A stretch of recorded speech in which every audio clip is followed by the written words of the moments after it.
Assalamu alaikum to all of you, dear students of 11th class. It is Pizza the Shoaib here. I'm supposed to teach you zoology. From today onwards, we shall be working in a collaborated manner, inshallah, so that the outcome would be quite fruitful. As your zoology subject is concerned, it again comprises of 4 units. Almost most of the students might have completed the first unit. Thereby, we shall be starting off this lecture virtual lecture process with the second unit. As far as the second unit of your zoology subject is concerned, it is cell biology.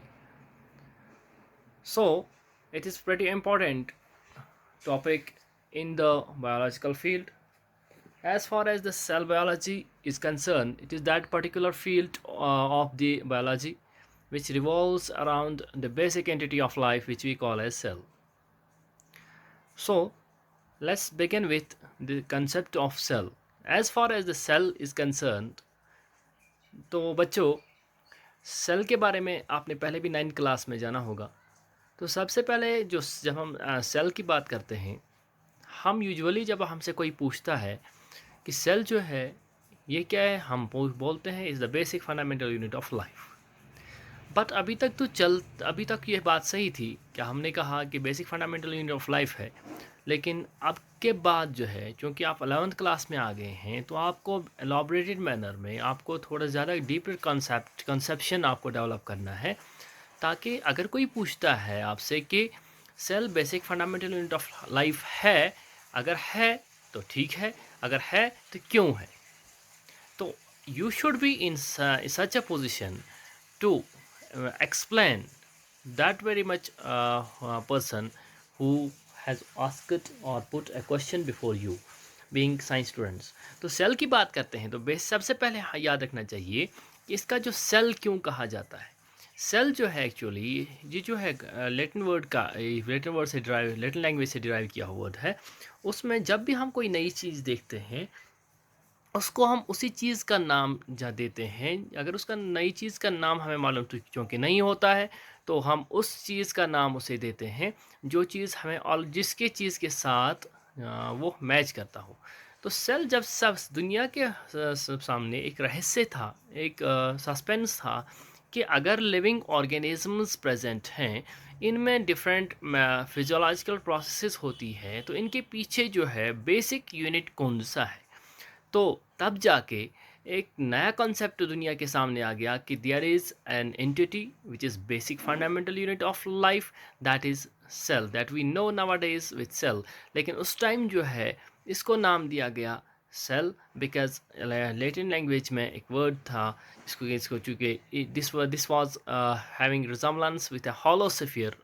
तो hollow sphere खाली बाल को Latin language में कहते थे, कहा जाता है सेला.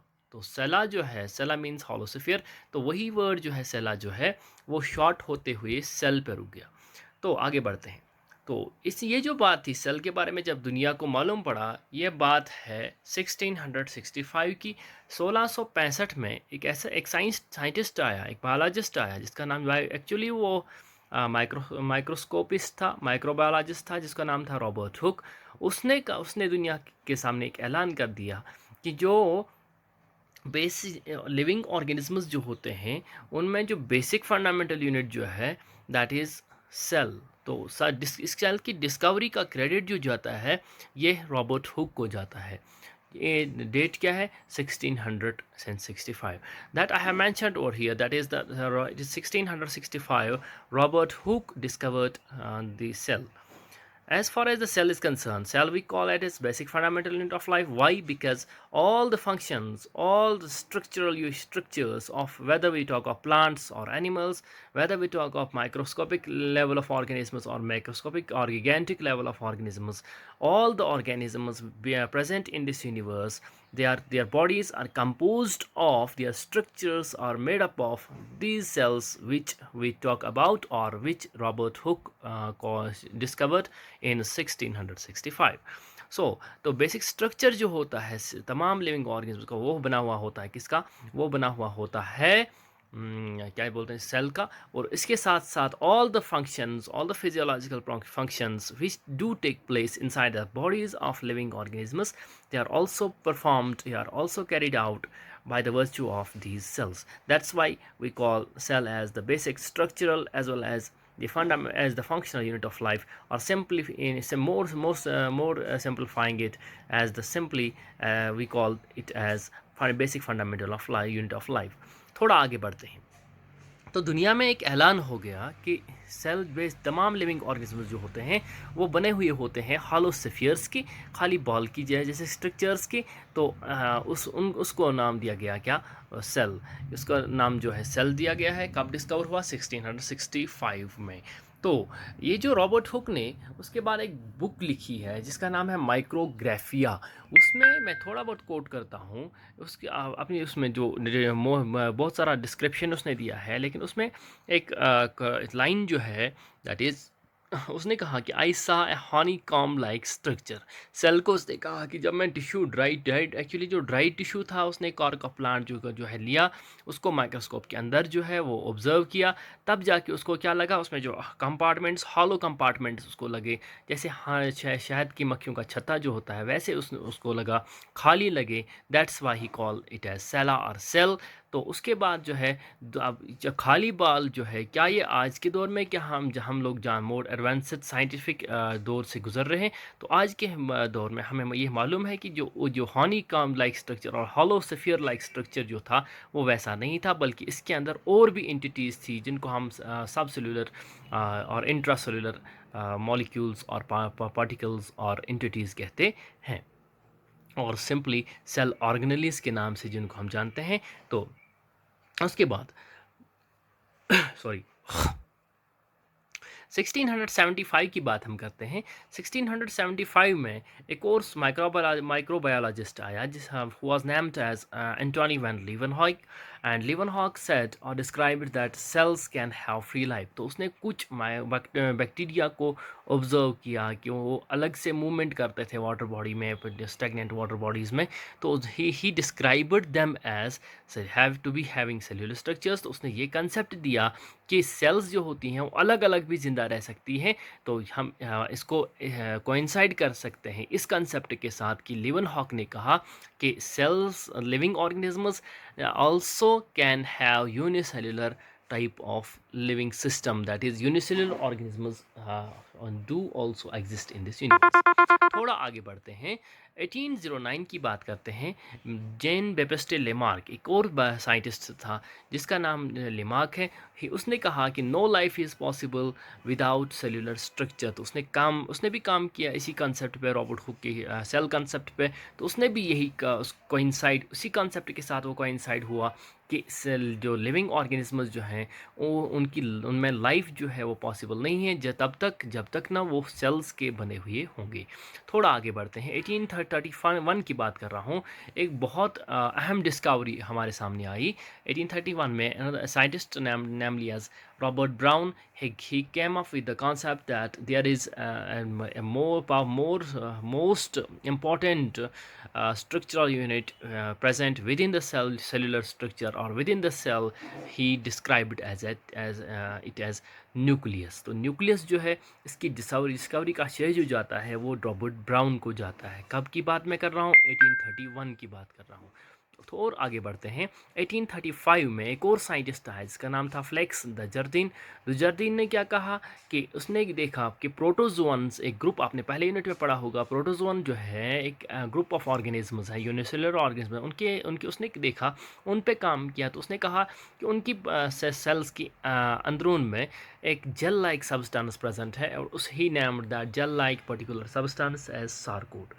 तो और आगे बढ़ते हैं, साइंटिस्ट डिफरेंट कॉर्नर्स, वर्ल्ड के दुनिया की डिफरेंट कॉर्नर्स पे रॉबर्ट हुक के कॉन्सेप्ट को आगे लेते गए, उसको वेरीफाई करते गए, ताकि उसको यही जानने की कोशिश उन्होंने की कि क्या रॉबर्ट हुक ने जो कहा कि cellular structure is there, functional units और of made up of cells, तो cells do carry as all the functions of the body.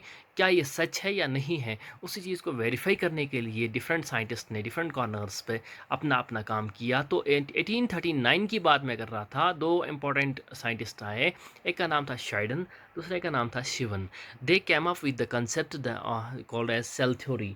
एक साइंटिस्ट ने काम किया, शाइडन ने प्लांट्स वर्ल्ड पे, शिवन ने एनिमल सेल्स पे। तो उसके बाद उन्होंने जो कंक्लूजन्स हासिल किए प्लांट सेल्स और एनिमल सेल्स से, उनको कोइंसाइड किया।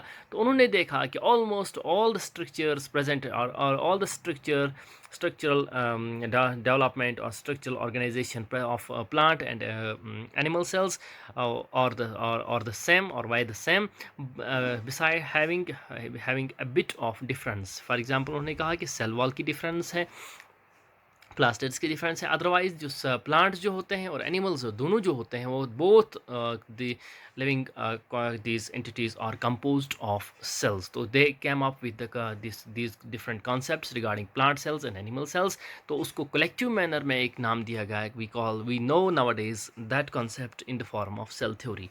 थोड़ा आगे बढ़ते हैं, 1840 की बात करते हैं। एक और साइंटिस्ट आया, परकंजे इसका नाम था। उसने जो देखा कि लिविंग ऑर्गेनिज्म और लिविंग सेल्स के अंदर जो लिविंग सब्सटेंस होती है या सेल्स के अंदर जो लिविंग मैटर होता है, ही कॉल्ड और named that living matter as protoplasm. आज के दौर में भी उसको हम प्रोटोप्लाज्म के नाम से जानते हैं। थोड़ा आगे बढ़ते हैं, एक और इम्पोर्टेंट साइंटिस्ट आया जिसका नाम था रिडोल्फ विर्चो। 1855 की बात मैं कर रहा हूँ। ही कैम अप और he gave the world new concept that is omni cellula. What does it indicate? इसका मतलब ये simplify, I would try to simplify it. हाँ, हम कह सकते हैं कि 1855 में रोडोल्फ वर्चो came up with the concept that all these new cells show their appearance, or the new cells are formed from the by the division of pre-existing cells, जिसको हम आज के दौर में सेल डिवीजन के नाम से भी जानते हैं। आगे बढ़ते हैं, 1882 की बात मैं कर रहा हूँ। एक और साइंटिस्ट आया जिसका नाम था स्ट्रासबर्ग। उसने प्रोटोप्लाज्म जो कंसेप्ट दिया था परकेंजी ने, उस प्रोटोप्लाज्म को उसने दो कंपार्टमेंट्स में, दो हिस्सों में डिवाइड किया। उसने देखा कि the portion of the living matter और portion of the simply the part of the protoplasm which lies between the nuclear membrane and the plasma membrane, or which lies outside the nucleus within the cell and inside the plasma membrane, he called that as cytoplasm। और वो वाला portion जो nuclear membrane और न्यूक्लियोलीमा के अंदर होता है, that he termed as nucleoplasm. तो हम कह सकते हैं कि प्रोटोप्लाज्म या लिविंग मैटर जो सेल के अंदर होता है, that is divisible into two compartments और two parts, that is cytoplasm and nucleoplasm. And there are innumerable number of discoveries in the cellular world or the cell biology portion.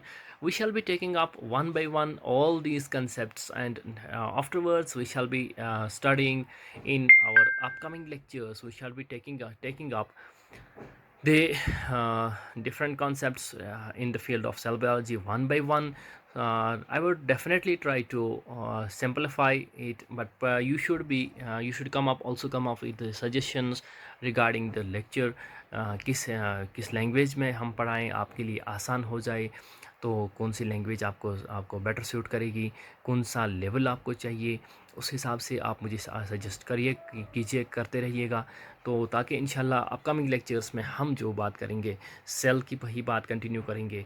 Cell के अंदर जो entities होती हैं, cellular organelles जो होती हैं, उनके बारे में बात करेंगे, उनके स्ट्रक्चर्स की बात करेंगे, उनकी फंक्शंस की बात करेंगे।